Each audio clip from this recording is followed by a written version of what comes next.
آگے بڑھاتے ہیں تو اس روایت کا ایک حصہ آدم علیہ السلام نے کہا کہ اے اللہ اس ساری زمین کے اندر میں اکیلا ہوں، آپ کی مدح و ثنا کرنے والا کون ہوگا؟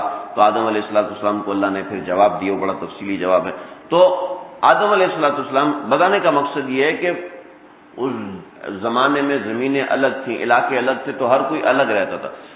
حابیل نے اپنے لیے مویشی پالے ہوئے تھے اور مویشیوں کی نسل اس کے پاس چلتی تھی، اور قابیل نے اپنے پاس بہت بڑا کھیت چلایا ہوا تھا۔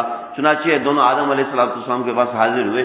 آدم علیہ السلام نے یہ فیصلہ کیا کہ ایسا کرو، تم دونوں ایک عورت کے اوپر ضد کر رہے ہو اور ایک عورت کے اوپر اب دیکھتے ہیں اللہ کا فیصلہ اس میں کیا ہے۔ چنانچہ دونوں اپنی قربانی کرو، اذ قربا قربان، تم دونوں اپنی قربانی قریب کرو، قربا کا مطلب قریب کرو، فتقبل من احدہما، ان میں سے جس کی قربانی قبول ہوگی تو اس کا فیصلہ معتبر ہوگا۔ چنانچہ قصہ یہ ہے کہ قابیل یاد کر لیں، قابیل قاتل، حابیل ہلاک ہونے والا، حابیل ہلاک ہونا یعنی کہ جو ہلاک ہو گیا، قتل کر دیا گیا، تو وہ حابیل ہے، اور قابیل قاتل، قاف قاتل اور قاف قابیل، ٹھیک ہے۔ تو قابیل نے اپنے سامان میں سے کچھ بوگس سامان جو کہ گیلا ہو جاتا ہے، خراب ہو جاتا ہے، یہ آپ لوگ تھک تو نہیں گئے نا؟ میں تو بغیر لمٹ کے چل رہا ہوں، میرا دل ہے آج اس کو پورا کر دوں، آپ لوگوں کا ساتھ ہوگا تو ہو سکے گا۔ قابیل نے اپنے جو سامان ہوتا ہے، دیکھو جو چاول ہوتے ہیں، چاولوں میں سے ایک ٹوٹا چاول ہوتا ہے، ایک باسمتی چاول ہوتا ہے نا؟ یہ ٹوٹا چاول کہاں سے آتا ہے؟ الگ سے پیدا ہوتا ہے، باسمتی سے نکلتا ہے، کیونکہ جو چاول خراب ہو جاتا ہے اس کو ایسا کر دیتے ہیں، ٹھیک ہے۔ اسی طریقے سے گندم میں بھی کچھ دانے موٹے ہوتے ہیں، کچھ باریک ہوتے ہیں، ٹھیک ہے۔ کچھ گندم ایسی ہوتی ہے جو ہوا سے اڑ جاتی ہے، کچھ گندم ایسی ہوتی ہے جو ہوا سے نہیں اڑتی، تو وہ گندم الگ ہوتی ہے، یہ گندم الگ ہوتی ہے۔ ایسے کچھ کپاس بالکل سفید ہوتی ہے اور کچھ کپاس میلی کچیلی ہوتی ہے، اس میں بیج زیادہ ہوتے ہیں، بیج کم ہوتے ہیں، اور وہ اس کی قیمت کم لگتی ہے، وزن کم لگتا ہے۔ ایسے ہر چیز میں ہوتا ہے، آم ہے، سیب ہے، ایک ہی درخت ہے، ایک ہی کریٹ ہوتا ہے نا سیب کا، اس میں سے کچھ سیب ہمیں پسند آتے، کچھ نہیں آتے۔ تو ایسے ہی جیسے یوں معاملہ کر دیتے ہیں کہ یہ الگ اور یہ الگ، پہلی کوالٹی یہ، دوسری کوالٹی یہ کیلا جناب کتنے کا ہے؟ 60 روپے درجن ہے، یہ کیلے 30 روپے کے 2 درجن ہے۔ یار یہ کیلا نہیں ہے، یہ چائنا سے بن گیا ہے، یہ کیلا لیکن تھوڑا خراب ہو گیا ہے۔ ہمارے استاد جی مولانا حنیف صاحب وہ کہتے الگ الگ وہ آم اٹھا رہے ہیں، بہت مزاحیہ استاد، بہت مزاحیہ، کہتے میں آم اٹھا رہا تھا، تو آم اٹھاتے اٹھاتے مجھے خان صاحب نے کہا اے خرچہ کیا کرتی ہے، آموں کو ایسے اٹھاتا ہے، سارا خراب مجھے دے دیا۔ کہتے یار بیوی کے لیے لے کے جا رہا ہوں، وہ یہ سڑا ہوا نہیں کھاتی۔ کہ میرا بیوی تو روزانہ کھاتا ہے، سڑا ہوا کھاتا ہے، اس کے سامنے جو لا کے رکھ دو وہ کھا لیتا ہے۔ تو یہ معاملہ ہے کہ سڑے ہوئے الگ کر لیتے ہیں اور صحیح والے الگ کرتے ہیں، ایسا ہوتا ہے۔ تو قابیل نے سڑا ہوا مال الگ کیا ہوا تھا، چنانچہ وہ اس نے ایک پہاڑ پر رکھا، اور حابیل نے اپنے سامان میں سے اچھا جانور چنا۔ کیوں چنا اور اس نے کیوں چنا؟ قابیل نے کہا کہ اللہ نے کون سا کھانا ہے، اللہ نے کون سا کھانا ہے، لہذا میں نے تو کھانا ہے، جو میں نے نہیں کھانا چلو وہ میں اس میں ڈال دیتا ہوں، تاکہ قربانی بھی ہو جائے گی، اللہ کو حکم ہے قربانی بھی ہو جائے گی، اللہ کی فرمان برداری تو میں بھی کروں، قربانی بھی ہو جائے گی، کام بھی چل جائے گا، ہے نا جی۔ یہ آج کل ہم ہیلے کرتے ہیں تو اسی طریقے سے کرتے ہیں، پیسے بھی لگ جائیں گے، زکوٰۃ بھی ادا ہو جائے گی اور کام بھی ہو جائے گا، مدد بھی ہو جائے گی۔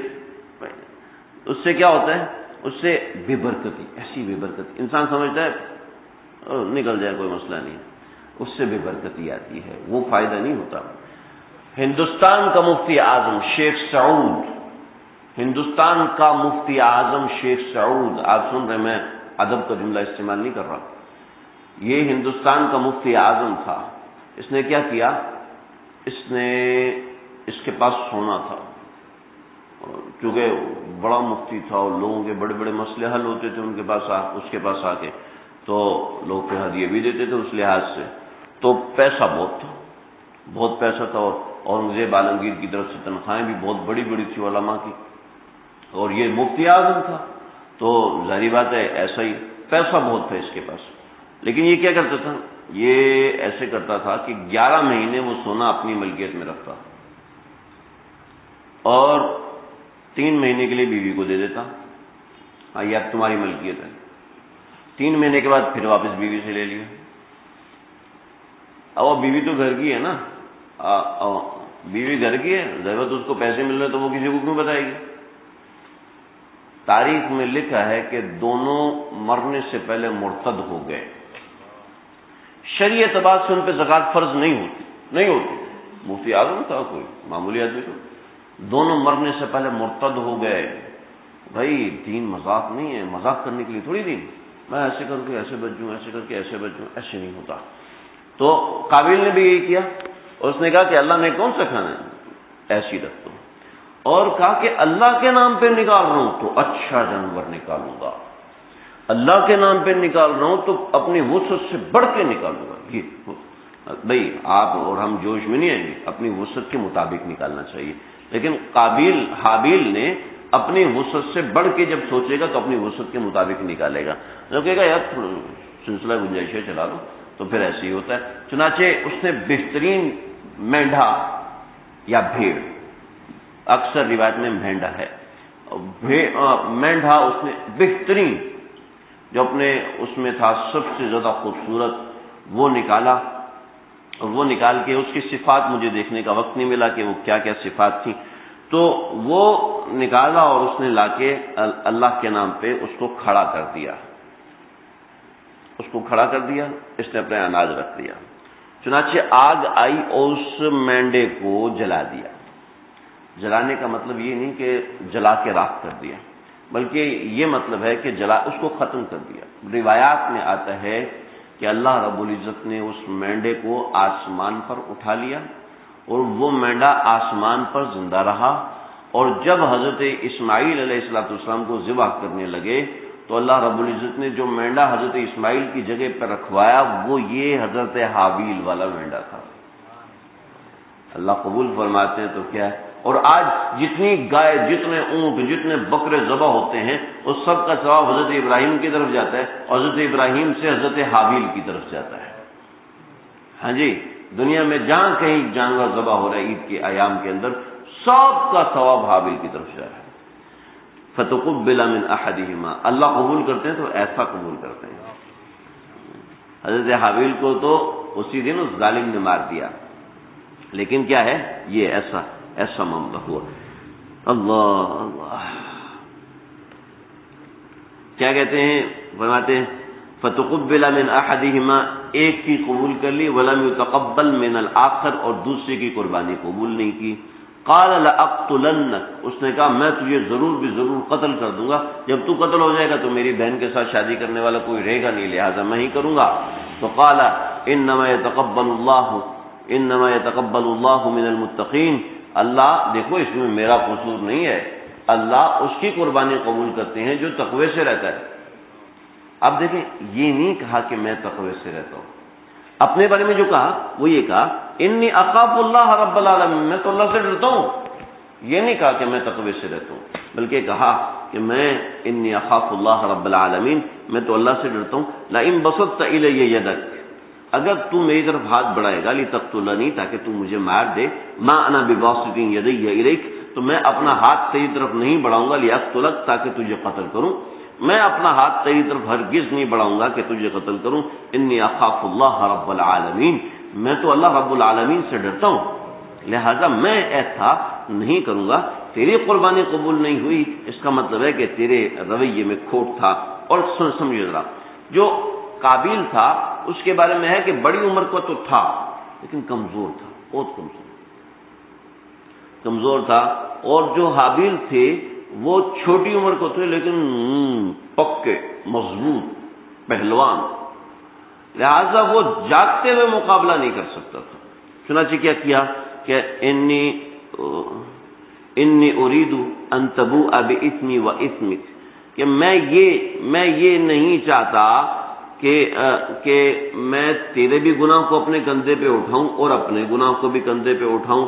اور میں یہ نہیں کہ یہ پچھلے آیت سے جڑ رہا ہے، میں ڈرتا ہوں اس بات سے کہ میں یہ چاہوں کہ ان تبو اب اسمی و اسمک، کہ میں اپنا گناہ اور تیرا گناہ اپنے کندھے پہ اٹھاؤں، فتکون من اصحاب النار، اور پھر آگ والوں میں سے ہو جاؤں، ذالک جزاء الظالمین، وہ آگ تو ظالموں کی جزا ہے۔ فطوعت له نفسه قتل اخیہ، پھر اس کے بھائی نے، اس کے بھائی کے دل نے، اس کے بھائی کے نفس نے اس کو بہکایا، اس کو بہکایا اور بہکا کر نفس نے بہکایا۔ دیکھیں یہاں پر ہے نفس کے بہکانے کا ذکر، وہاں تھا شیطان کے بہکانے کا ذکر۔ نفس کے بہکانے سے عام طور پہ گناہ ہوتا ہے، شیطان کے بہکانے سے عام طور پہ گناہ نہیں ہوتا۔ ٹھیک ہے، نہیں سمجھے بات؟ ابھی سمجھو۔ روزہ رکھا ہوا ہے وسیم بھائی نے، روزہ رکھا ہوا ہے، جاگنے کا روزہ رکھا ہوا ہے، روزہ رکھا ہوا ہے اور شیطان آتے کہتا پانی پی لے، کوئی بھی نہیں دیکھ رہا، گناہ ہوگا؟ نہیں ہوگا نا گناہ۔ نفس جب بے کہے گا پی لے یار، پیاس لگی ہے یار، کیڑا کن پتہ لگنا ہے، گزارو، کوئی مسئلہ تھوڑی، کوئی میرے اوپر دوربینیں رکھ کے تھوڑی بیٹھا ہے۔ اب یہ نفس بیکار ہے، اب نفس گناہ کی، شیطان کبھی گناہ پہ نہیں لے کے جاتا۔ یار کبھی ایسا ہے، کبھی ایسا ہوا کہ شیطان نے کسی کو دفتر سے اٹھایا ہو، یوں پکڑ کے کھینچ کے سینے میں بھیج دیا، کبھی ایسا ہوا؟ بھائی تجھے بڑے گناہ کی خواہش ہو رہی ہے، چل لا جاؤ، اٹھایا اس کو، ماتھے سے پکڑا اور کلب میں جا کے پھینک دیا، یہاں جو کچھ کرنے کا، یہاں جو گند کرنے کا۔ ایسا ہوتا ہے؟ جب جاتا ہے خود جاتا ہے۔ گناہ انسان سے نفس اپنا کرواتا ہے، شیطان گناہ نہیں کروا سکتا، شیطان میں اتنی طاقت نہیں ہے کہ وہ ہم سے گناہ کروا سکے۔ خیر یہ الگ موضوع ہے۔ فطوعت له نفسه، اس کے نفس نے اس کو بہکایا، قتل اخی، اپنے بھائی کے قتل پر، فقتله فاصبح من الخاسرین، اور اس نے اس کو قتل کر دیا اور وہ خسارے والوں میں سے ہو گیا۔ کیسے خسارے والوں میں سے ہو گیا، میں ابھی آپ سے عرض کرتا ہوں۔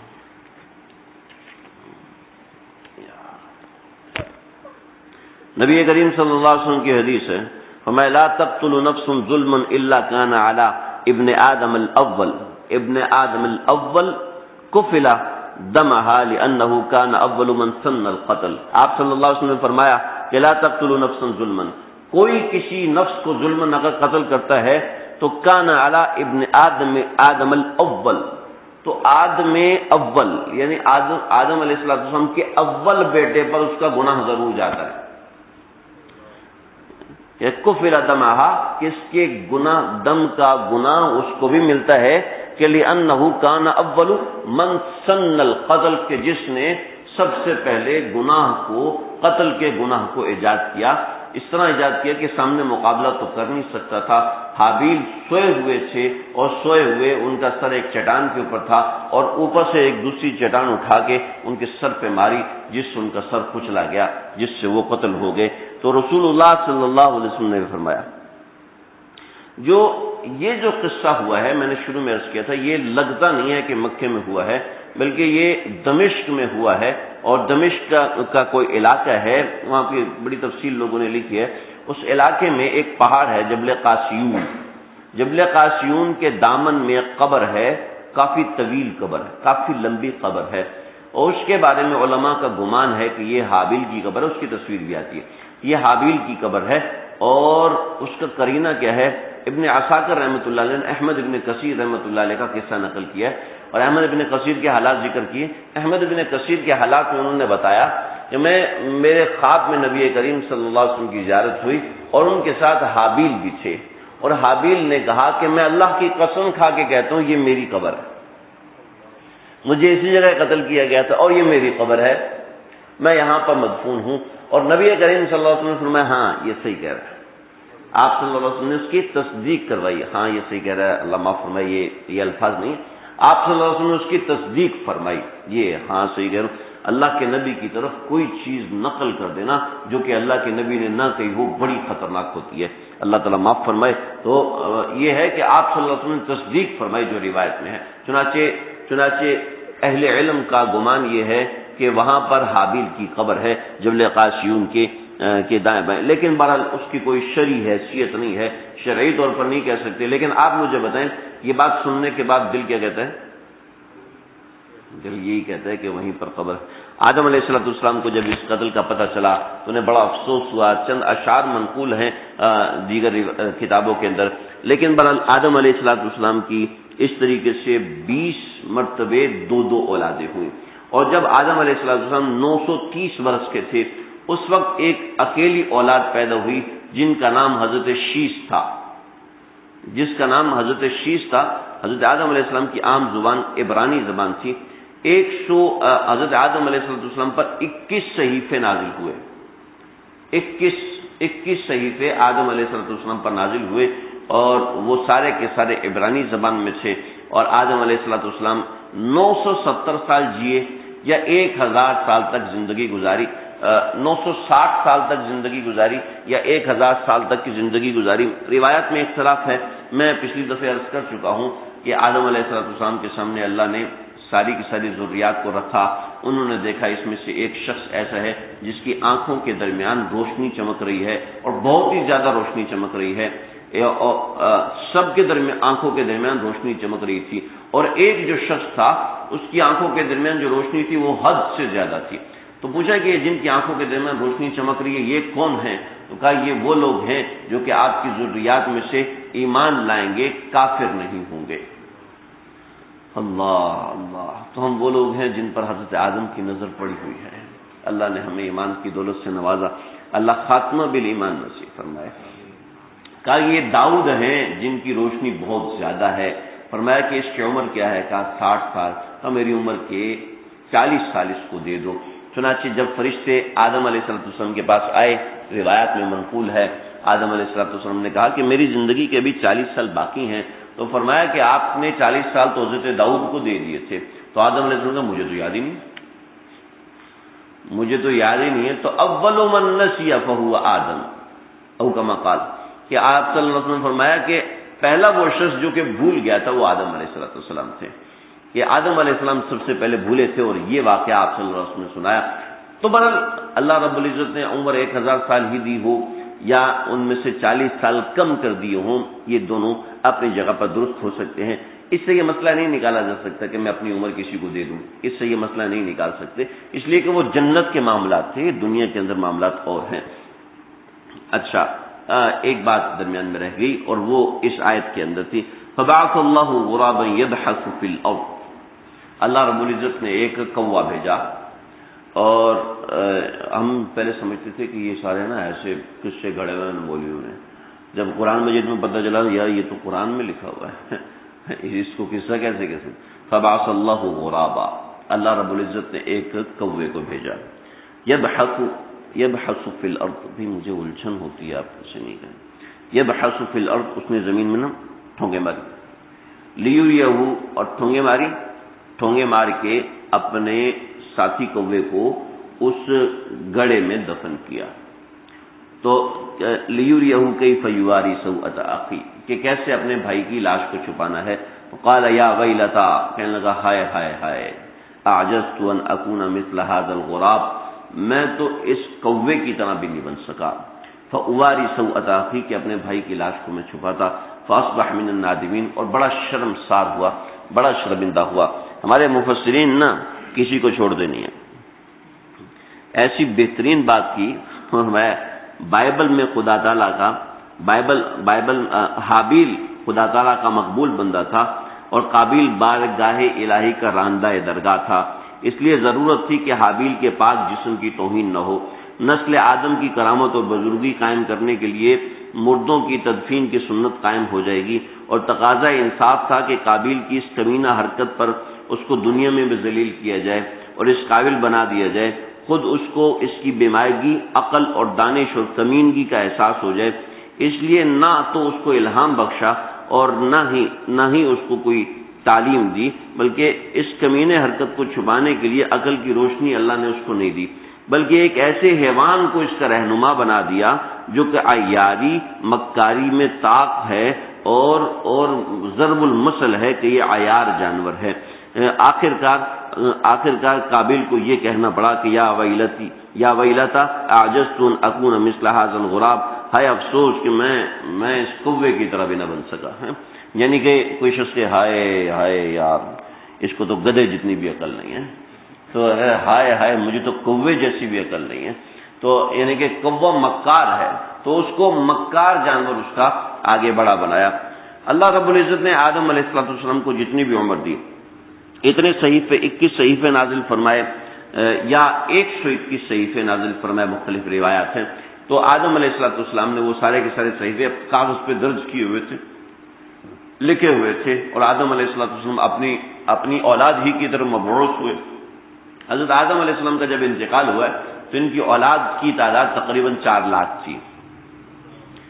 یعنی کہ آدم کی اولاد 4 لاکھ تھی، مطلب یہ نہیں کہ ان کے بچے 4 لاکھ تھے، یعنی اولاد اور ذریات، یعنی کہ جو آگے پھر ان کی اولاد، پھر ان کی اولاد، پھر ان کی اولاد، یہ اس وقت 4 لاکھ تھی. اور یہ یاد رکھیے کہ بغیر کسی شرعی عذر کے، علماء سے پوچھے بغیر خاندانی منصوبہ بندی کرنا جائز نہیں ہے. یہ بچے 2 ہی اچھے ہیں، تو زیادہ ہو تو کسی دوسرے کو دے دو، یہ کوئی طریقہ ہے؟ اللہ رب العزت نے جو ایک طریقہ، دیکھو ایک بات سمجھو، ایک آدمی ہے، وہ دفتر کا ڈین ہے، بڑا ہے، اس کو پتہ ہے کہ میں نے 100 ملازم رکھنے ہیں، اس کو پتہ ہے میں نے 50 ملازم رکھنے ہیں، تو وہ اتنا ہی رکھے گا نا، اتنا ہی ہائر کرے گا نا. جب اس کے دفتر کے اندر گنجائش 50 کی ہے تو وہ 60 لوگوں کو تو نہیں رکھے گا نا، 50 کو ہی رکھے گا. تو یہ ایک عام پرنسپل ہے. اس کے پاس 1000 بچوں کی گنجائش ہے، وہ 2000 بچے رکھے گا. پھر اللہ کو پتا ہے کہ میری زمین میں کتنے بندوں کی گنجائش ہے، لیکن اللہ کو حساب کے بغیر ہی بھیجا جا رہا ہے. انا للہ و انا الیہ راجعون. ہاں، عورت کی مسئلہ ہے، عورت کی پریشانی ہے، کچھ ایسا معاملات ہیں، پھر الگ معاملہ ہے. تو آدم علیہ السلام کی اتنی اولادیں تھیں. نبی کریم صلی اللہ علیہ وسلم نے تزوج الولود المولود فإنی اکاثر بکم الامم، کہ ایسی عورتوں سے شادی کرو کہ جو زیادہ طاقت رکھتی ہوں اس حوالے سے، تاکہ میں تمہاری امت کے اوپر فخر محسوس کروں. بھی کیا کریں، اور یہ ایسا مسئلہ ہو جائے گا، ویسا مسئلہ ہو جائے گا. یہ ساری اللہ تعالی ہم سب کی حفاظت فرمائے. خیر برل یہ ایک الگ موضوع ہے، ایک الگ بات ہے. آدم علیہ السلام کو اللہ نے یہ عمر دی. جب آدم علیہ السلام کے انتقال کا وقت آیا تو اپنے بچوں سے وصیت لکھی. اس وصیت میں حضرت شیش علیہ السلام کو وصی بنایا کہ یہی سب نگرانی کرنے والا ہے. حضرت شیش علیہ السلام کے بارے میں عجیب واقعات ہیں، لیکن چونکہ ہم صرف انبیاء کے واقعات کا ذکر کر رہے ہیں تو اس میں کچھ باتیں موقع ہوا تو میں ذکر کر دوں گا. حضرت شیش علیہ السلام کو اپنا وصی بنایا. حضرت شیش علیہ السلام سے ہی آگے نسل چلی ہے، دیگر اور کسی اولاد سے آگے نسل بڑی نہیں ہے. جو نسل بڑی ہے وہ حضرت شیش علیہ السلام سے بڑی. 4 لاکھ اولادیں تو تھیں، لیکن جو کثرت اولاد تھی وہ حضرت شیش علیہ السلام سے تھی، اور اسی سے آدم علیہ السلام کی نسل بڑی ہے، اور اسی سے حضرت نوح علیہ السلام، اسی سے حضرت ادریس علیہ السلام اور دیگر انبیاء آگے بڑھے ہیں. تو برحال اس کے اندر ایسی تفاصیل ہیں جن کا درس سے تعلق نہیں ہے، لہٰذا میں ان کی طرف جاتا نہیں ہوں. اگر کبھی اشارہ دینا پڑ گیا تو بھی بہت طویل بات ہو جائے گی، جو کہ ضروری نہیں ہے کہ ہم اس طرف جائیں. تو آدم علیہ السلام نے اپنی وصیت پوری کی، اور وصیت کے پورا کرنے کے فوراً بعد اپنے بچوں سے کہا کہ جنت کے پھل کھانے کا جی ہو رہا ہے.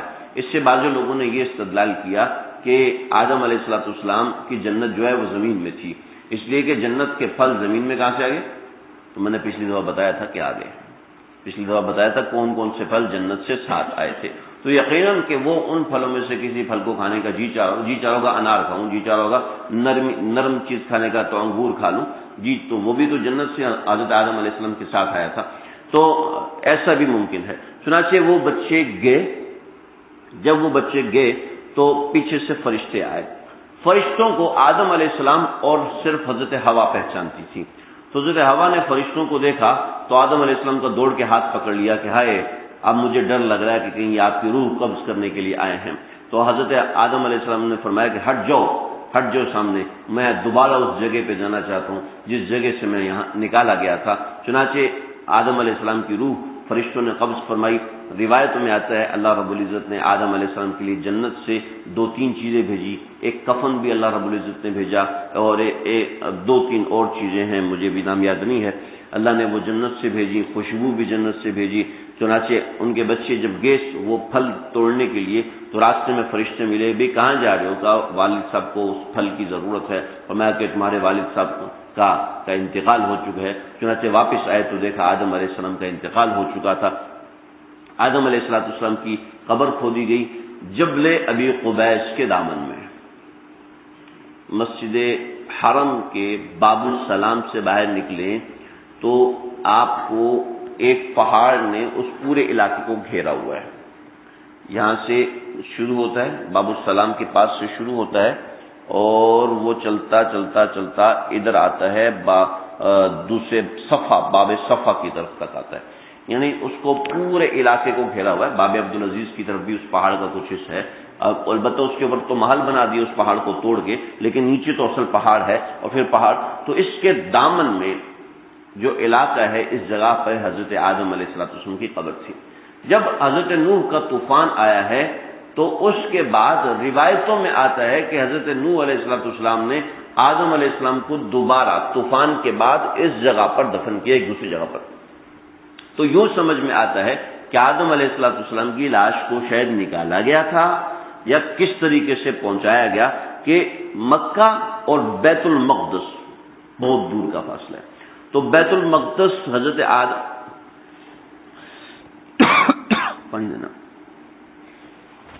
بیت المقدس پہ آدم علیہ السلام کی لاش کو لایا گیا، اور مسجد اقصی کا جو پتھر ہے جس کو قبلہ اول کہتے ہیں،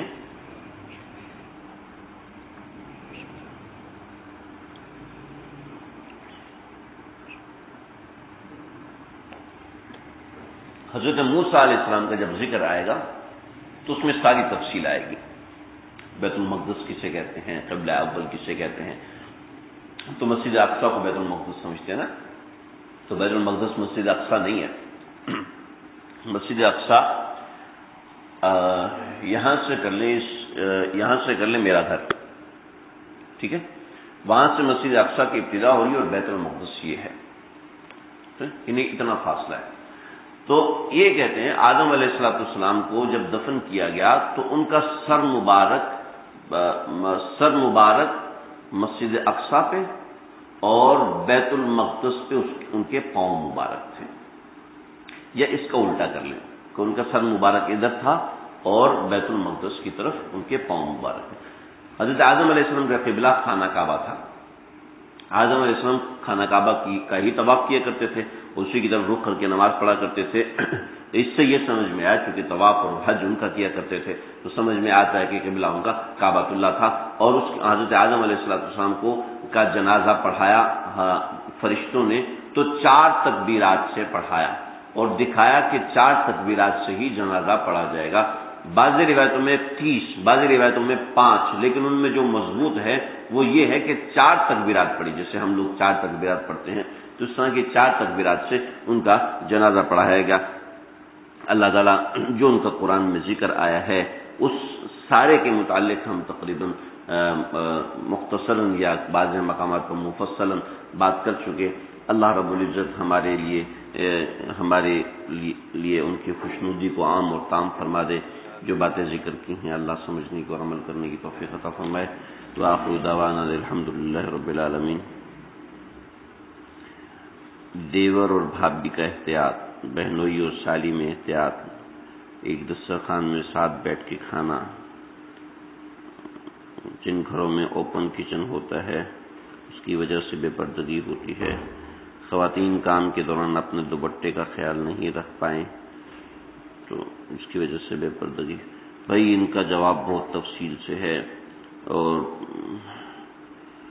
بس میں مختصراً یہ بتاؤں گا کہ دیور اور بھابھی کا احتیاط نہیں ہے، دیور بھابھی نہیں کرو، دیور اور بھابھی میں احتیاط بالکل نہیں ہے، دیور اور بھابھی میں پردہ ہے، احتیاط نہیں ہے، سمجھ رہے ہیں؟ احتیاط تو محرم رشتوں میں ہوتی ہے۔ احتیاط کیسے محرم رشتوں میں؟ محرم رشتوں میں ایسے احتیاط ہوتی ہے کہ ماں جو ہے اپنے بچوں کے سامنے ایسے کپڑے نہ پہنے کہ جو چست ہوں. ماں اپنے بچوں کے سامنے خاص طور پر گریبان اس کا کھلا ہوا نہ ہو، خاص طور پر بچوں کے سامنے اس کا سر کھلا ہوا نہ ہو. بچوں کے سامنے بھی ماں کو سر ڈھکا رکھنا چاہیے. اس سے فرشتوں کو حیا آتی ہے کہ اتنی پابندی ہے. ارے بھائی پابندی کی کیا بات ہے؟ اسلام کہتے ہیں اس کی عادت ڈالو. آپ یار موبائل کی اتنی پابندی ہر روز جیب میں رکھتے ہو، کیوں رکھتے ہو؟ یار پابندی نہیں، عادت پڑی ہوئی ہے بھائی. آپ کی مرضی ہے، کسی چیز کو پابندی کہہ لو، کسی چیز کو احتیاط کہہ لو، کسی چیز کو پابندی کہہ لو، کسی چیز کو شریعت کا حکم کہہ لو. تو بھائی دیور اور بھابھی میں احتیاط نہیں ہے، دیور اور بھابھی میں پردہ ہے. فرمایا کہ الحمد الموت، دیور سے ایسے پردہ کرنا ہے. عام پردہ تو سب سے ہوتا ہے، دیور سے خاص طور پہ پردہ ہے کہ اس سے احتیاط ہے کہ الحمد الموت حکم تاکیدی حکم فرمایا کہ اس کے درمیان دیکھیں بندہ پورا دن باہر بد نظری نہیں کرے گا، گھر میں آگے بد نظری ہو جائے گی. کیوں؟ گھر میں انسان ریلیکس ہوتا ہے.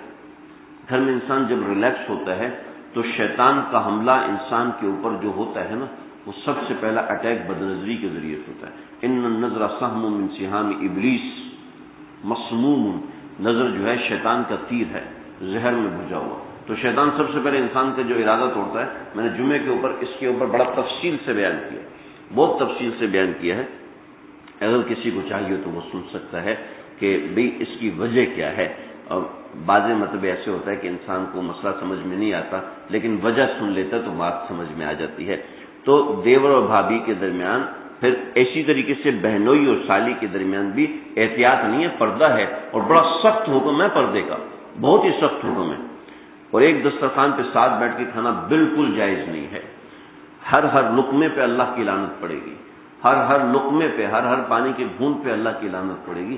ایک دسترخوان پہ بیٹھ کے کھانا جائز نہیں ہے، بالکل جائز نہیں ہے. اور جب کھانا اس طریقے سے نافرمانی کے ساتھ جائے گا پھر آگے کی کیا معاملہ ہے. گھر میں جن گھروں میں اوپن کچن ہوتا ہے، بھئی گھر میں اوپن کچن نہ رکھے. ہاں اگر کوئی شخص رکھنا چاہے بالکل رکھ سکتا ہے. اس کا طریقہ کار یہ ہے کہ اپنا گھر علیحدہ کر لے، گھر علیحدہ کر لے. یا کچن کے سامنے کچھ پردے ہوتے ہیں، خاص طور پہ ملتے ہیں، چکے ملتی ہیں، وہ چھت سے لگائی جا سکتی ہیں. جیسے یہ لگی ہو نا، یہ ان کے ذریعے سے پردہ کرنا ضروری ہے. بھائی اللہ کا حکم ہے، کوئی مولوی کی بات نہیں ہے، اللہ کا حکم ہے. جب تک گھر سے بے پردگی، بھائی ہمیں کچھ نہیں ہوتا، ہمیں کوئی خیال نہیں آتا. شریعت نے پردے کا حکم اس لیے نہیں دیا کہ آپ کو خیالات آتے ہیں، مجھے خیالات آتے ہیں. شریعت نے قطعاً پردے کا حکم اس لیے نہیں دیا. اللہ کے نبی صلی اللہ علیہ وسلم باہر تشریف لے کر گئے، کسی عورت پر نگاہ پڑی، گھر میں آئے اور حاجت پوری کی اور فرمایا کہ جو اس کے پاس ہے وہی اس کے پاس ہے.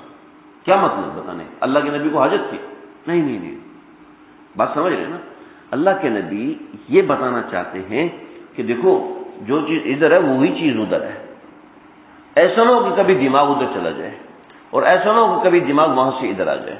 انسان آپ صلی اللہ علیہ وسلم کے پاس آپ کی اہلیہ محترمہ ملنے آئی مسجد میں، اور مسجد سے مل کر پھر آپ صلی اللہ علیہ وسلم نے فرمایا کہ چلو میں تمہیں پہنچا دیتا ہوں. وہاں پہنچانے کے تو اللہ کے نبی کے 2 صحابی ملے. وہ جن کا آپ تھوکتے ہیں تو وہ تھوک نیچے نہیں کرنے دیتے، اٹھا کے چہرے پہ مل لیتے ہیں، اتنی محبت کرنے والے صحابہ. آپ نے فرمایا سفیان یہ میری بیوی ہے میمونہ. یا رسول اللہ میں آپ کے اوپر کیسے شک کروں گا کہ آپ کسی غیر عورت کے ساتھ جا رہے ہیں؟ فرمایا تم شک نہیں کرو گے، ان الشیطان مجرا کا مجرا الدم. شیطان انسان کے خون میں ایسے بھاگتا ہے جیسے شیطان انسان کے جسم میں ایسے بھاگتا ہے جیسے کہ خون بھاگتا ہے. لہذا تمہاری نیت پہ شک نہیں ہے، شیطان کے اوپر شک ہے، کہیں وہ گڑبڑ نہ کروا دے. اور اس سے جو نقصان ہوتا ہے، جن لوگوں کا نقصان ہوا ہے، ہمارے پاس کیا بتاؤں، کیا کچھ بھرا ہوا ہوتا ہے، کیا کچھ. میں وقت نہیں ہے، میں نہیں تو کبھی میں بتاؤں تو بتاتا بھی رہتا ہوں. اتنے نقصانات ہوتے ہیں. جب ہم نقصان کر لیتے ہیں پھر سوچتے ہیں اچھا یار نہیں کرنا چاہیے تھا بات. ارے دین تو تباہ، جب ایک دفعہ دین تباہ ہو جاتا ہے نا، اس کے بعد جڑنے میں وقت لیتا ہے. یہ جملہ اگرچہ مایوس کرنے والا ہے لیکن حقیقت ہے بھائی. اس لیے پہلے نہ توڑو. اوپن کچن، خاص طور پہ اوپن کچن ہوتا ہے تاکہ گرمی نہ ہو، ظاہر بات ہے خواتین ہیں تھوڑا دور کر کے تھوڑا سا ایسے چکے بنا لیں، ضرورت کے وقت اٹھا لیں. جب مرد آئیں، مرد ہر وقت تو گھر میں نہیں ہوتے، رات کے وقت ہوتے، تو وہ چکے نیچے گرا دیں. مشکل ہے آسان ہے، بہت آسان کام ہے. اگر ارادہ ہے تو آسان ہے، اگر ارادہ نہیں ہوگا تو خواتین دوپٹے کا خیال نہ رکھیں، کوئی بات نہیں، گرمی ہوتی ہے یا کچھ ایسے معاملات. آج کل تو ویسے سردی ہے، یا پھر وہ ڈرتی ہیں کہ آگ واگ نہ پکڑ لے، تو بس ایسے پردے کا انتظام کر لیں تو ٹھیک ہے. اگر ایسے پردے کا انتظام نہیں کر سکی تو ایک وہ ملتا ہے، بڑا اچھا سا اسکارف سا ملتا ہے، اس اسکارف کو پہن لیا کریں، اور جو ہے جب کوئی مرد سامنے آئے تو پھر اس کو اپنے چہرے پہ ڈال لیں، یا اس سے چہرے سے پلو چھپا دیں. لیکن ظاہر بات ہے دونوں ہاتھ میں پلیٹیں تو کیسے پلو چھپائے گی؟ بہتر ہے کہ وہی سسٹم کرنا چاہیے کہ بار پتہ کر لے کہ باہر کوئی ہے تو نہیں، اور مردوں کو خواتین کی جگہ پہ بیٹھنا نہیں چاہیے جہاں خواتین کا گزر ہو رہا ہے. تھوڑی سی مشکل ہوتی ہے، اس کے بعد آسانی ہو جاتی ہے. اللہ سمجھ لیں. بسم اللہ الرحمن الرحیم. اللهم ربنا تقبل منا انك انت السميع العليم وتب علينا انك انت التواب الرحيم. اے اللہ، جو حضرت آدم علیہ السلام کا ذکر ہوا ہے، اللہ اس مکمل ذکر کو اپنی بارگاہ میں قبول فرما لیجیے.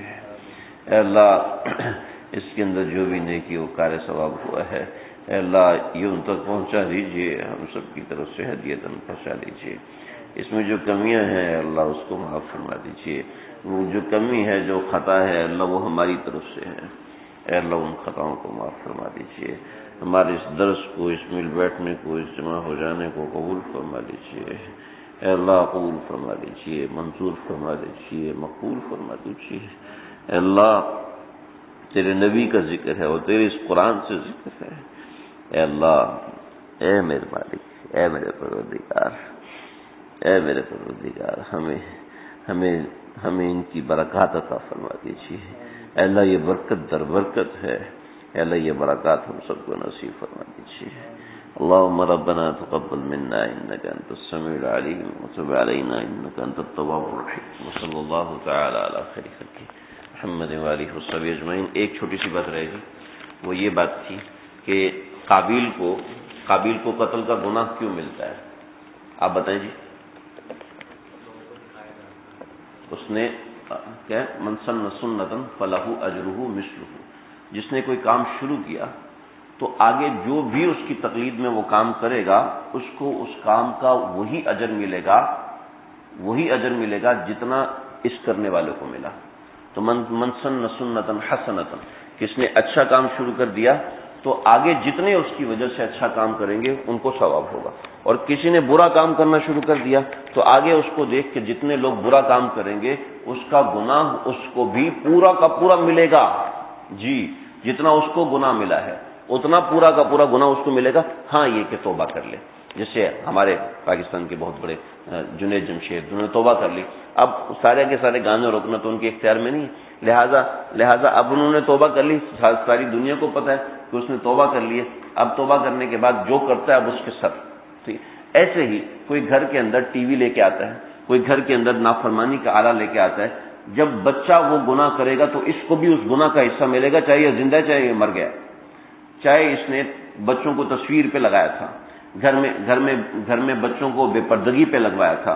بچیاں پردہ کرتی ہیں، ہمارے مرد پردہ کرنے نہیں دیتے، تو جتنے مرد ان کو دیکھیں گے اس کا گناہ تو ان عورتوں کو ہوگا، لیکن اس کے باپ کو بھی وہی گناہ ہوگا، اس کی ماں کو بھی وہی گناہ ہوگا کہ جو اس نے گناہ کی ایجاد کروائی ہے. بھئی یہ بہت خطرناک چیز ہے، بہت خطرناک، کہ کسی کو آپ نے گناہ پہ لگا دیا، کسی کو آپ نے کسی گناہ کا عادی کروا دیا. اب وہ عادی ہو گیا اور آپ کے لیے ایک نئی مصیبت. اس کو آپ نے چلا دیا، بھی یوٹیوب ایسے چلاتے ہوتے ہیں، اس کو آپ نے یوٹیوب پہ گانا لگا کے دے دیا، اس کو آپ نے یوٹیوب پہ فلم لگا کے دیکھی.